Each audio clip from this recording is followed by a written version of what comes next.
Halo, oke teman-teman, kita balik lagi ya di channel kita. Kita mau bincang-bincang yang menginspirasi. Jadi hari ini kita kedatangan tamu, namanya Ayong. Nah ini seorang ayah yang luar biasa. Nanti kita tanya-tanya tentang kehidupannya, apa yang ada di dalamnya. Bukan pekerjaannya sih, pekerjaannya kita singgung sedikit aja. Tapi apa yang terjadi di tengah-tengah keluarganya, itu akan menguatkan banyak orang. Seorang ayah, seorang keluarga di mana bisa melihat anaknya yang seperti ini. Oke, kita tanya ya. Yong, Oke. Anakmu ada berapa, Yong? Anak saya 2, Ya, sehat-sehat semua? sehat. Puji Tuhan semuanya sehat, baik-baik semua. Dengar-dengar kan kita udah kawan lama nih ya. Saya melihat ada di status Anda bahwa anak-anaknya itu yang perempuan ya, Ya. itu operasi. Oh, ya oke. Jadi sampai beberapa kali. Sedangkan saya sendiri ya, kalau kita itu mau operasi sama jarum suntiknya geder gitu. Tapi ini anak ini keluar masuk rumah sakit ini kayak check in check out itu sampai ngeri saya ngelihatnya itu. Sebenarnya kalau masuk rumah sakit itu ya bukan hobi sih, tapi kebutuhan ya betulan. Anak saya kalau saya boleh cerita ya, anak saya yang nomor 2 itu dia punya jantung yang istimewa sih bagi saya. Jantungnya unik, jadi jantungnya itu beda dengan jantung kita. Itu banyak yang mengalami hal yang seperti ini atau langka ini? Banyak, seharusnya itu setiap dari 1000 kelahiran itu ada satu yang seperti ini. Di Indonesia apa seluruh dunia? Setiap kelahiran. Jadi setiap 1000 kelahiran ini kalau yang kasih saya teori kayak gini ini dokter sih ya. Ini bukan riset saya, ini katanya dokter. Jadi setiap 1000 kelahiran bisa terjadi kelainan seperti ini. Kelainan jantung ya, anak saya ini kan kelainan jantung. Jadi kelainan jantung itu bukan cuma satu, kalau saya boleh jelasin sedikit ya supaya ada gambaran yang sama gitu kita tentang jantung. Kelainan jantung ini macam-macam kombinasinya. Bisa 1, bisa 2, bisa 3, bisa 4. Dan bisa banyak sekali, bisa kompleks. Itu yang 1000 lahir ada satu itu termasuk Yang satu jenis macam-macam, ini? enggak bisa, Oh, jadi macam-macam. Di seluruh dunia bukan karena ras, bukan karena jenis golongan darah. Enggak ada hubungan dengan itu. Iya, benar-benar ini ke atau golongan A plus atau resusnya atau apa? Enggak sih, bukan. Bukan karena itu ya? Bukan, sama sekali bukan karena itu. Karena gini, dari riwayat keluarga saya, istri saya enggak ada yang bermasalah dengan jantung. Bahkan anak saya yang pertama pun normal. Saya juga sempat khawatir kan ketika anak yang kedua seperti ini, saya juga cekkan anak saya yang pertama, oke, baik semua, normal. Enggak ada kelainan sama sekali gitu.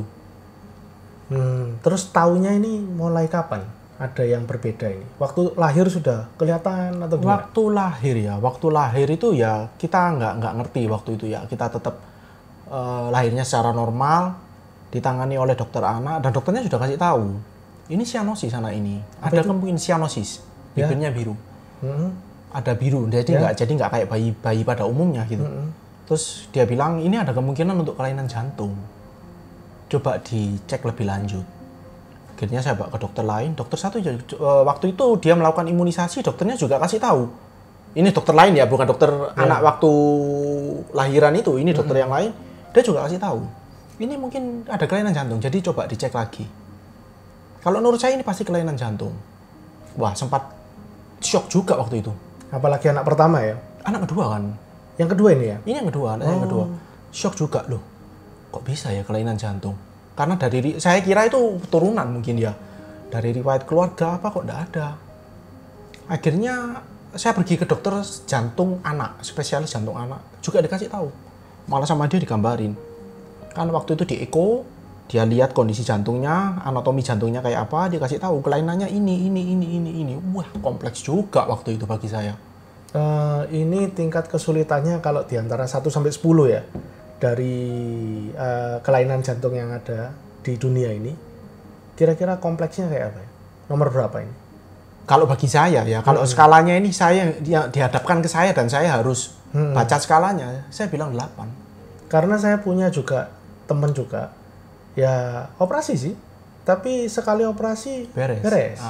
Lah saya melihat bahwa anak Anda ini nggak sekali yang jalani, tapi berkali-kali sampai Kalau untuk urusan jantungnya sendiri sih baru dua step yang kita jalani ya. Loh, kok termasuk ada yang saya lihat itu ada bedah di kepalanya itu? Oh, itu abses. Ada hubungannya dengan jantung? Ada yang bilang ada yang bilang enggak. Ya, ditelusuri satu-satu gimana? Kalau yang dibilang enggak, itu bisa terjadi pada orang normal juga. Ada yang bilang ini berhubungan dengan jantung, bisa saja, tapi gimana ya? Kalau salah satu, gini ya, kalau kita bicara secara holistik, salah satu organ bermasalah, itu akan berdampak di organ yang lain, cuma tinggal waktu. Contoh paling gampang ya, kalau di hipertensi itu jantung dan ginjal ini saling berhubungan. Betul. Apakah ini juga kalau ada ginjalnya, jantungnya anak Anda ini ada problem, ginjalnya juga termasuk kena? Pasti. Karena kalau kita bicara jantung ini ibarat Pompa ya? pembangkit listrik. Dan otak ini gardu supply PLN-nya. ya? Gitu loh. Otak ini yang mengatur listriknya mau dialirkan kemana. Gitu. Tapi pembangkit utamanya kan jantung. Kalau pembangkitnya sudah bermasalah, ya pasti gardunya juga ikut terdampak. Nah, itu balik lagi saya tanyai. Kalau sebagai seorang ayah nih ya, ngelihat ini gimana? Awalnya down juga. Awalnya gimana ya, kita sulit untuk nerima ini. Kita juga sampai ya tanya lah ya, ke pertanyaan umum lah, Tuhan kenapa kok ini terjadi di saya gitu loh. Ternyata kok harus seperti ini. Saya sampai kadang itu menelusuri hidup saya. Hidup saya ini seburuk apa yang sudah saya perbuat, apa yang sudah saya lakukan. Tapi enggak juga harusnya. Saya juga bagi saya sekarang saya sudah melewati masa itu ya. Kita sudah melewati masa itu sampai sekarang. Saya melihatnya sudah bukan sebagai suatu masalah, musibah atau apa. Saya melihatnya sebagai berkat. Total dari semuanya ini sudah berapa kali operasi? Kalau total 2. Kalau operasi besar saya bisa hitung 2 ini kalau sama operasi kecil-kecil yang lainnya? Oh, enggak ada operasi kecil, enggak ada. Kita cuma pasang stenting aja untuk PDA-nya waktu itu. Kok masuk rumah sakit itu karena ada kendala apa? Karena jantungnya ini lain, jadi dia punya ada saluran-saluran antara jantung dan paru-paru yang tidak terbentuk sempurna. Jadi ada semacam kekurangan oksigen. Jadi kadang-kadang sekali-kali itu kalau oksigen kita tidak bisa penuh ya, di tubuh itu tidak bisa penuh, akan banyak kendala. Organ-organ lain itu akan lama-lama capek juga gitu loh. Kita nahan harus pakai oksigen yang harusnya 100%, kita cuma kamu kasih jatah 70%, berat juga kita kerja itu. Jadi kemampuan untuk dia menyembuhkan diri, kemampuan dia untuk meningkatkan imunitas itu juga terpengaruh. Gimana respon jelita anak Anda ini ketika dia tahu bahwa sakitnya ini penyakit bawaan ini ya,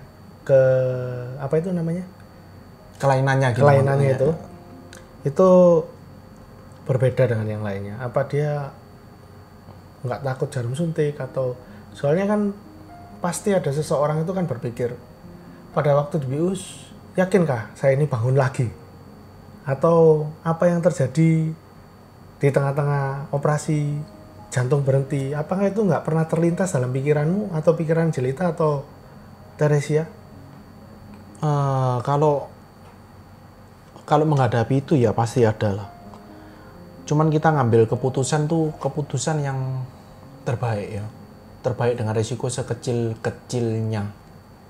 Kalau ditanya respon Jelita ketika dia tahu tentang kelainannya gini,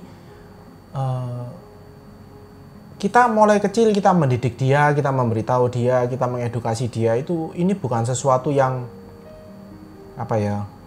bukan suatu cacat atau apa. Kita kasih tahu dia, kamu punya jantung yang unik, kamu punya jantung yang istimewa. Kita kasih tahu dia, kamu punya special heart. Jadi bagi dia jantungnya dia itu unik. Jadi karena jantungnya unik, jadi kondisinya juga unik. Kalau untuk menghadapi operasi atau apa, nggak ada lah orang tua yang suka anaknya operasi dan nggak ada lah orang yang suka dioperasi walaupun itu anak-anak ya. Cuman kebutuhan ya, kebutuhan untuk mensupport hidupnya. Untuk sekolahnya, untuk semuanya? Hebatnya untuk Jelita ini dia bertumbuh dengan normal. Kecerdasannya normal, aktivitasnya juga normal, perkembangan tubuhnya juga normal. Jadi kalau untuk hal-hal seperti itu semuanya berkembang dengan baik sekali. Nafsu makan juga oke. Nah, Anda waktu ngelihat semuanya ini, perjuangan apa yang Anda lakukan? Apakah kamu, Yong, kamu melakukan hal ini nih, kamu perjuangkan semuanya? Atau kamu tuh melihat bahwa justru semangatnya anak ini itu merubah caramu berpikir? Pasti. Atau ada semangat-semangat yang lain yang nggak pernah kamu bayangkan sebelumnya? Pasti. Menjadikan kekuatan buatmu? Pasti. Contohnya kayak apa tuh? Kalau dibilang perubahan, saya pasti berubah lah. Setiap orang ketika dihadapkan dengan situasi kayak gini berubah. Egoisme, sombong, arogan itu pasti rontok semua. Dalam keadaan kayak gini kamu sadar gitu loh. Saya sadar. Gak bisa apa-apa ya? Ternyata tidak semua hal bisa saya kontrol. Tidak semua hal bisa saya selesaikan. Tidak semua hal itu mampu saya tangani. Pengalaman yang paling kamu takutkan itu apa? Waktu kejadian dari adanya kelainan ini. Oh, yang paling mengerikan tuh waktu dia operasi otak itu ya. Waktu ada abses di otaknya itu paling mengerikan itu. Itu waduh. Sepanjang hidup ya, kalau dibilang takut lah, kita punya takut itu dari 1 sampai 10 mungkin 3. Ketika itu takut saya mungkin 9. Saya rasa ini kayak menghadapi regu tembak waktu anak saya divonis dokter abses. Ada abses, ada nanah di otaknya dan harus dioperasi. Itu mendadak? Atau ada gejala? Gejalanya pusing, mual, panas, pusing, mual, panas. Itu sampai di rumah sakit 1 minggu dia nggak tahu sakitnya apa. Sampai anaknya itu setengah sadar, setengah enggak, kan nggak bisa makan. Makan sedikit muntah. Sampai akhirnya, ini masalahnya di otak. Akhirnya dokter ngambil keputusan, ini masalahnya di otak. Kamu harus MRI. Ketahuan? Ketika di MRI kelihatan. Dan waktu itu ketemu sama dokter bedah, sama dokter anak, sama dokter jantung, dan lain-lain itu dikasih tahu, ini kamu harus cepat operasi. Ini bukan hal yang bisa ditunda. Ini kemungkinannya nanti bisa koma, bisa lumpuh. Dan karena anakmu punya kelainan ini, resikonya jadi berat.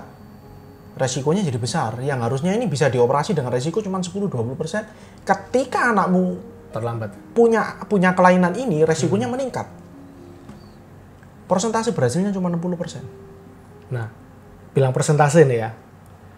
Pada waktu kalau melihat dengan banyak kelainan yang seperti ini, kemungkinan yang peluang kesempatan yang kamu sudah dapatkan, salah satu contoh sih, katanya saya pernah dengar itu Anda ketemu dengan dokter yang benar-benar ahli. Dan itu kesempatan cuma diberikan oleh beberapa orang saja. Iya. Nah, kesempatan ini, apakah peluang ini sebuah peluang emas yang Jelita dapatkan nggak? Kalau kita bilang peluang emas atau ketemu dokter yang lain, atau ada seseorang yang mengenalkan atau memberikan jawaban, tapi itu luar biasa, itu menolong sekali, yang kira-kira tak rasa sih nggak semua orang mendapatkan peluang yang seperti ini. Betul. Tapi waktu kemarin sampai ada dokter yang luar biasa juga, saya dengar itu. Saya cukup beruntung sih untuk hal ini. Awalnya bisa sampai kenal dengan dokter ini karena istri saya. Ketika waktu pertama kali kita nggak bisa open untuk hal ini. Rasanya berat sekali untuk kita open dengan keadaan kayak gini ya. Setiap kali orang tanya, kamu pasti hamilnya bermasalah ini. Waktu hamilmu kamu nggak jaga. Mungkin pola makanmu salah, kamu mungkin kecapean atau apa, itu bikin pukulan buat istri saya. Berarti ada orang yang ngejudge atau gimana Iya, ya? mungkin pertanyaan mungkin nggak bermaksud seperti itu, tapi pertanyaan-pertanyaan itu jadi kita males gitu loh. Kalau ngajak anak itu, bibirnya kok biru, kenapa ini? Kita harus jelasin lagi panjang lebar. Nanti tanya lagi, jelasin lagi panjang lebar. Belum lagi nanti judgement-nya itu, kamu kecapean mungkin waktu hamil, mungkin kamu kurang jaga menjalaninya ya. Iya, padahal kita betul-betul jaga waktu itu. Kita vitamin juga kasih yang terbaik. Kita kontrol ke dokter yang memang reputasinya bagus. Waktu operasi pun kita juga tidak sembarangan di rumah sakit yang reputasinya bagus. Kita sudah betul-betul jaga. Tapi kalau memang kejadiannya seperti ini ya, betul-betul di luar kontrol kita gitu loh. Awalnya kita tertutup sekali, kita tidak terlalu open untuk hal itu. Tapi tidak bisa kayak gini terus. Kita harus cari jalan keluar. Kita harus banyak dapat informasi. Yaitu istri saya bergabung di satu komunitas namanya LHC, Little Heart Community. Foundernya Bapak Heru waktu itu. Ya dari sana kita punya banyak pengetahuan tentang jantung. Karena komunitas ini berisi orang-orang yang mengalami anaknya hal yang mirip-mirip yang kayak gitu ya. Anaknya mengalami kelainan jantung semua gitu. Jadi dari sana kita banyak pengetahuan. Kita akhirnya bisa kenal dengan beberapa dokter yang kompeten untuk ini. Kita sudah sampai waktu tahu anak ini seperti ini, second opinion-nya kita lari ke Singapura waktu itu. Periksa beberapa dokter memang complicated dan resikonya ketika dioperasi itu besar sekali. Jadi kita nggak ngambil waktu itu. Itu waktu kalau nggak salah cerita masih berusia 3 bulan. Sekecil itu? Sekecil itu kita bawa ke Singapura. Operasi pertama kali umur berapa? Tak lanjut dulu ya ini ceritanya. Setelah 3 bulan, terus karena nggak ada jalan keluar, sampai beberapa tahun ada rekan dari luar kota yang ngasih tahu, kamu coba ke satu kelompok ini, kamu bergabung di sini, dia ada channel di Bangalore, India. Kamu siapin arsip-arsipnya. Arsip-arsip catatan medis anak saya siapin semua, kita kirim ke sana, ke emailnya dokter di Bangalore. Dokter Bangalore juga mengatakan hal yang sama, nggak bisa. Resikonya besar sekali kalau dioperasi. Kita masih belum menyerah. Kita berangkat lagi ke Malaysia. Beberapa tahun kemudian kita berangkat lagi ke Malaysia. Waktu dikenalkan sama Bapak Heru, kita berangkat ke Malaysia. Sampai di IJN. Di IJN itu awal ketemu mungkin dia bilang, mungkin ini bisa, tapi saya harus melakukan kateter. Jadi akhirnya dilakukanlah kateter. Ketika dilakukan kateter, disimpulkan nggak bisa, resikonya besar sekali. Oke, sudahlah, ya sudah. Saya bawa pulang anak saya. Nggak bisa diapa-apain, dokternya bilang, kalau kamu mau tetap maju, saya mau melakukannya. Tapi ya gitu, persentasenya cuma 50-50. Berarti peluangnya 50-50 ya? Kecil sekali. Kayak gambling gitu ya? Saya nggak ambil risiko itu, saya pulang. Akhirnya ada kesempatan bisa kenal dengan dokter Krishna Kumar di India. Saya bawa anak saya ke India. Sampai di India, dokternya kateter dan dokternya diagnosis. Dia bilang, hal terbaik yang bisa saya lakukan, saya pasang stenting. Karena saluran PDE anak ini sudah hampir menutup. Jadi saya harus memasang stent kayak, apa ya, dimekarkan gitulah, dibesarkan salurannya. Supaya tetap ada darah yang lewat ke sana. Dari India kita pulang, dan itu ada perbaikan sedikit. Ya itu, baru sampai akhirnya terakhir ini ketemu sama dokter yang hebat juga, dokter yang sangat kompeten sekali di bidang ini, dan bisa melakukan satu step pertama, operasi pertama untuk jantungnya. Itu dilakukan pada waktu Januari 2020 ini. Itu operasi pertama, yang betul-betul operasi pertama untuk pembuatan saluran di jantungnya dia. Nah, ini sekarang kita tanya lagi ya. Sebagai seorang ayah ini, orang tua, pada waktu ada peluang untuk operasi yang sedikit gambling ini ya, antara menjadi lebih baik atau kegagalan dalam operasi, perasaanmu itu gimana? Saya rasa semua orang tua pasti akan merasakan hal yang sama ya. Dengan kondisi anak saya kayak gini, kita sering loh dengar itu si A dioperasi dan gagal. Si B setelah itu operasi. Itu jadi momok ya? Atau bayang-bayang yang... Iya betul. Terus kok bisa kamu berani ngambil itu keputusan itu gimana? Aku nggak punya jalan lain. Nggak ada jalan lain. Kalau kamu nggak lakukan tindakan operasi, kamu cuma tunggu waktu, gitu aja. Dokternya cuma bilang gitu. Sekarang atau tidak? Iya. Kalau tidak, maka akan lebih parah dan kesempatan itu nggak akan balik. Bisa jadi. Kesempatan itu dilakukan sekarang. Jadi kita sering lah dengar kayak rekan seperjuangannya Jelita ini yang sama-sama anak-anak kelainan ini. Si A nggak ada, si A meninggal, si B meninggal, si C meninggal. Dan kita tahu anak-anaknya ini masing-masing. Karena Itu dalam satu komunitas ini satu ya? komunitas itu sering ketemu. Beberapa Kehilangan kali ini. ketemu, bahkan beberapa kali ke Malaysia sama-sama. Ada di satu tempat pemeriksaan sama-sama, kita interaksi, kita ngobrol. Umurnya Kita tahu rata-rata sama? Kurang lebih? enggak ya, macam-macam ya. Ada yang masih balita, ada yang sudah kayak jelita, ada yang lebih besar lagi. Kalau yang rata-rata mereka yang sudah selesai finish ya untuk sampai fontan gitu ya, mereka sudah banyak yang sampai sudah besar-besar juga, remaja gitu. Oh ya Yong, perasaannya Jelita waktu mau operasi gimana? Apa dia takut atau gimana gitu? Enggak, happy dia. Dia melihat itu ada harapan untuk dirinya. Berarti dia malah melihat yang kesempatan ya? Iya, dia waktu kita kasih tahu Jelita ini nanti akan dioperasi sama dokter ini. Setelah dioperasi nanti Jelita bisa balet loh. Jelita kan suka balet toh. Nanti setelah dioperasi mungkin Jelita bisa balet, bisa beraktivitas kayak Koko gitu. Dan dia bilang mau pak. Dia semangat sekali, excited sekali untuk menjalani itu. Beberapa saya lihat itu kalau melihat ya orang sakit atau ada kelainan tertentu, kalau punya semangat itu nilai presentasi Membantu untuk, sekali, ya betul. itu kesempatan untuk sembuh kan kemungkinannya Iya. lebih tinggi. Itu menjadikan semangat hidup seseorang ya Iya, daripada betul. dia apa itu Drop, stres, lemah, itu. iya. Atau mungkin dia anak kecil jadi taunya itu oh kesempatan untuk happy lagi. Kalau orang besar mungkin ketakutannya lebih Mungkin dia dominan. sudah bisa mikir mungkin ya. Kalau anak kecil kan tergantung orang tuanya tuh kasih tahu dia itu seperti apa. Nah itu yang Anda alami justru Anda yang takut. Saya yang takut, saya yang tahu presentasi dan resikonya kan gitu. Terus kakaknya gimana? Kakaknya ya sempat tanya juga, Pak, ini resikonya apa ya kalau Jelita dioperasi ini? Karena anak saya yang besar ini cukup kritis. Dia sering tanya, saya kasih tahu. Kemungkinan terburuknya ini, kemungkinan moderatnya seperti ini, dan kemungkinan terbaiknya seperti ini. Ya kalau terbaik kita nggak usah ngomong lah. Tapi ketika kemungkinan netral dan kemungkinan terburuknya mesti kita bicarakan juga. Nah waktu itu Teresia gimana? Mamanya ini? Ya mamanya lebih tegar dari saya. Mamanya lebih tegar dari saya. Jadi selama ini semua proses operasi, karena saya nggak bisa ninggal kerjaan, saya harus jaga anak yang besar, mamanya lebih banyak berperan untuk nemeni Jelita untuk operasi ya. Mamanya yang lebih banyak ambil peranan itu. Tapi kerjasama cukup lumayan bagus ya? Antara saya dan Untuk istri hal gitu ini. ya. Ya termasuk juga Jelita pun juga oke ya untuk Oke, kondisi kita yang seperti satu rumah ini sudah sepakat. Jadi kalau saya tanya anak saya yang paling besar, apa sih wish terbesarmu? Apa sih keinginan terbesarmu dalam hidup apa? Dia cuma jawab satu kalimat saja. Aku cuma pengen adik ini normal, Pak. Sudah, itu saja. Jadi kita punya satu misi yang sama. Nah ini salah satunya ya ini ya.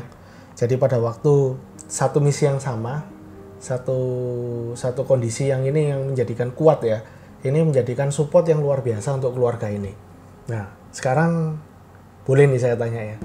Untuk teman-teman yang mungkin ada yang mengalami kasus yang serupa, kelainan jantung atau kelainan yang lainnya, sebagai orang tua pasti takut dong.